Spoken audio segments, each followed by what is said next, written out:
We're joined in studio right now by two former Capitol police officers who were there on January 6th, who fought for their lives against that mob, and we're really honored and humbled to have you guys in studio to tell your story.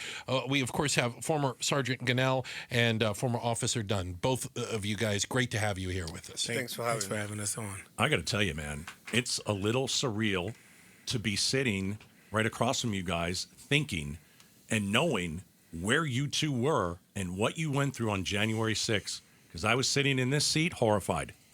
And we were just chatting off the air, and I kind of said the same thing. And you're like, "Well, it was worse. It was worse at the Capitol." Yeah. So you guys have decided you're going to campaign for Joe Biden.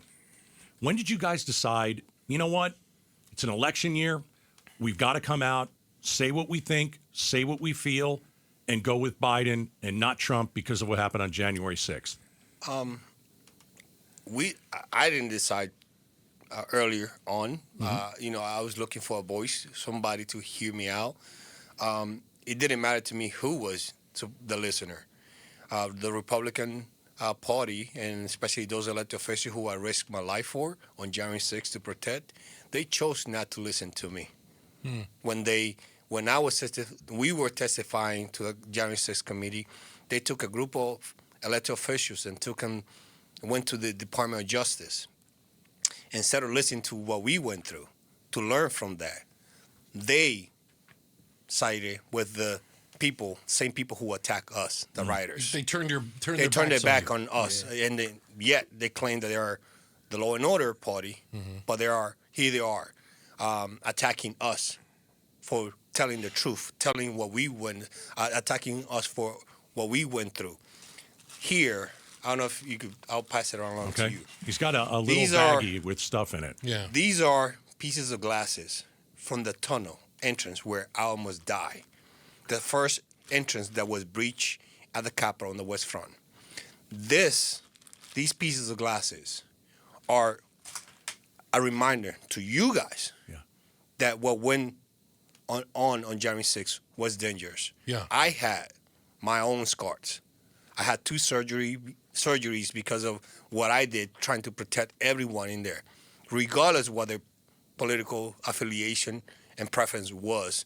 The same, I protected Nancy Pelosi the same way I protected Kevin McCarthy. Sure. I protected Mitch McConnell the same way I protected Chuck Schumer. Right. So it didn't matter to me.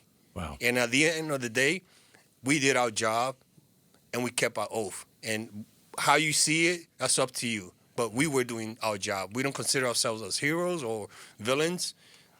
People need to understand that what we were trying to do was do our jobs, and that's what we did. And that's why it's important, while we're out here now. Like I ran for office. I ran for Congress. I know. Unsuccessfully in Maryland's 3rd Congressional District. And I just believe in the continuing to fight for democracy, to fight for accountability, to do whatever we can do to help elect Joe Biden.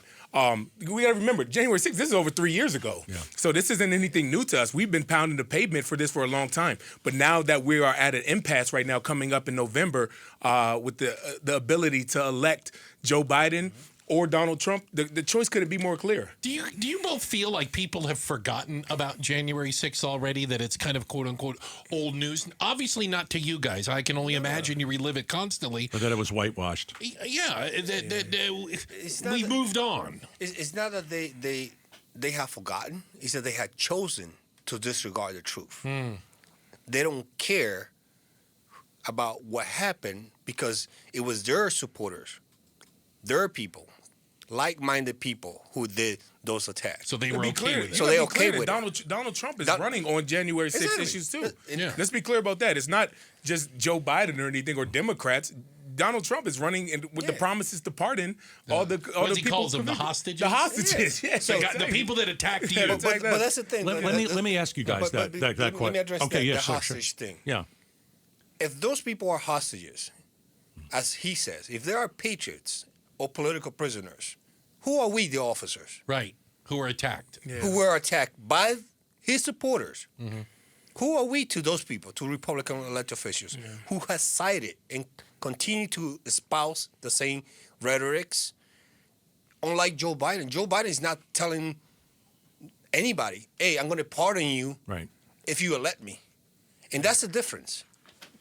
Yeah. We're joined by former Sergeant Schnell. We're joined by former Officer Dunn, and they were at the Capitol on January 6th, fighting for their lives.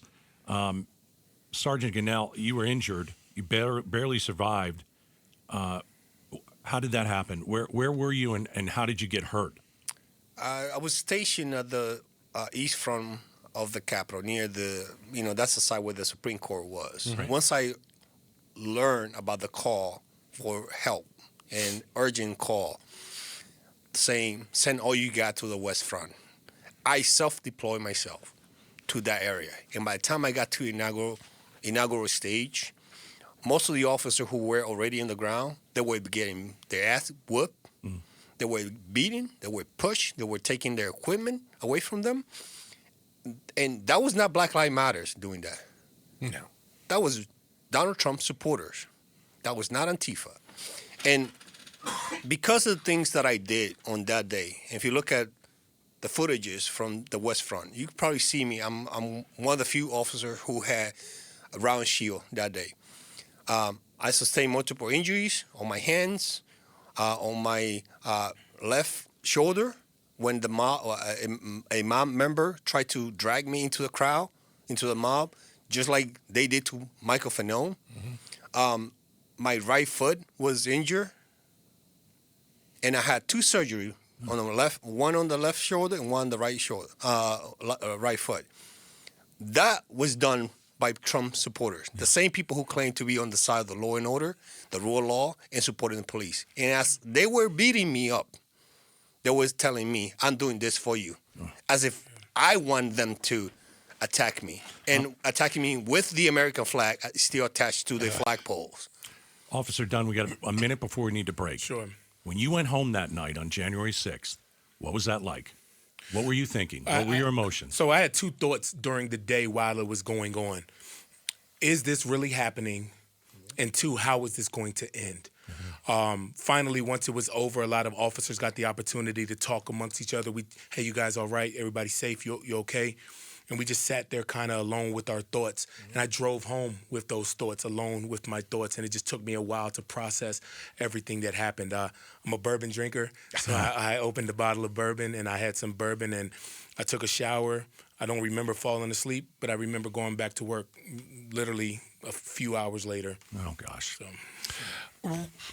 Can you guys stick around for a minute? Sure, we got a happy few to. more questions, and we sincerely appreciate it. Again, two former Capitol police officers. We have Sergeant Schnell and Officer Dunn with us here, both former officers, to make it clear. But we're going to be talking a little bit more about what happened on January 6th, and I've got some questions for you guys. We're going to dig into it. We are Outspoken on KTAR. Two former Capitol police officers who were there on January 6th, who fought toe-to-toe, who were injured, including former Sergeant Schnell, also former Army.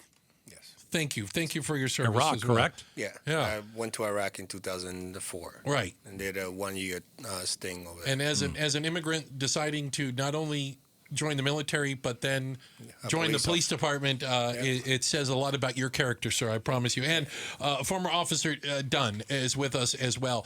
I have a question, and when we talk about this, and I it's only because I don't think everybody knows all the details.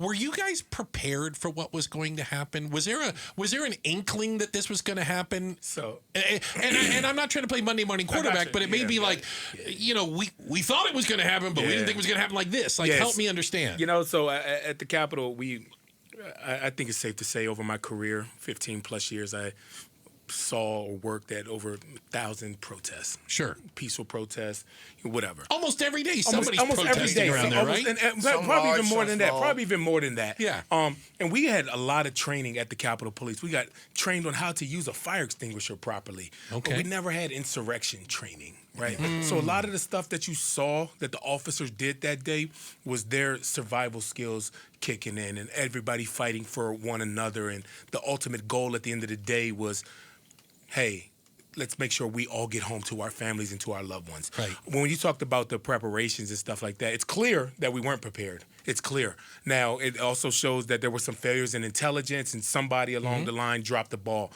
That needs to be investigated. That needs to be anybody that had anything to do with the failures of that day needs to be held accountable. Plain and simple as that. And it wouldn't matter anybody. But I look at it as just because a person didn't lock their door, do you blame the homeowner or do you blame the person that broke into the house? Fair point. Did either of you guys think of using your firearm? Of course. Yeah. I Oh, did. really? Yeah. It crossed your mind. I came very close, and I even told this to the person who was dragging me into the mob when he was being sentenced in court. I told him, "You're lucky I didn't transition to my lethal force, because at that point I was being dragged into the mob by him, and he dislocated my shoulder, where I required surgery. And you felt your life was in danger at Yes, that point. I was justified. Any other day, So why not shoot? why not? Yeah. Because most of those people had not gone through security. Okay. So it was kind of like, in a way, protecting myself and my colleagues, because if I decide to use lethal force on the West Front, how do I know that nobody else is going to begin fighting at us? Yeah. And I think they also thought the same thing, like, let's wait until they made the first move. Yeah. I think one thing also that we need to look at is Yes, sir. when police don't shoot somebody, it should be like, wow, okay. And I mean, Positive restraint, whatever, de-escalation, whatever. For whatever reason. But let's be clear. Yes, although we may have been authorized, but I think what it mainly shows is the caliber of men and women that served in the police force Hear, hear. that day for the Capitol Police and the Metropolitan Police. Metro Police I think showed it up, yeah. speaks to the caliber of men and women that were employed that day. We got about a minute. Are you guys traumatized from that day? Is there PTSD? Yes. Yeah. And not only PTSD, but you also have the moral injury. And the moral injury is when you do something right, the right thing, and the people who you do it for, then they tell me, no, don't worry about it. They were my friends. Yeah. Or nothing happened here. You know, at the end of the day, we, police officers, we did what we were supposed to do. We kept our oath. It's almost like And a then- slap in the face. and then that You people don't- protected members of Congress. And then those members of Congress who will risk our life. And the only reason why they are still alive right now is because what we did. Wow. They turn around and say, y'all should have let him in. Yeah. Gentlemen, sincerely appreciate you being here. I appreciate you taking the time. This was great. We learned some things, Yeah. and we think about you, and we appreciate your service, not only to Capitol Police, but also to our country. Thank you, sir. Thank you for having and- us on. This is great. Thank you. And one last thing. Look, Sure. at the end of the day, our elections should be respected. You're here. Regardless whether you agree with that result or not. If we don't respect the election results, like the former president is doing, then we will not have a democracy next year. There we go. Hear you loud and clear. Thanks for watching Outspoken with Bruce and Gaydos. Tap to watch more from KTAR News and click the button in the middle to subscribe.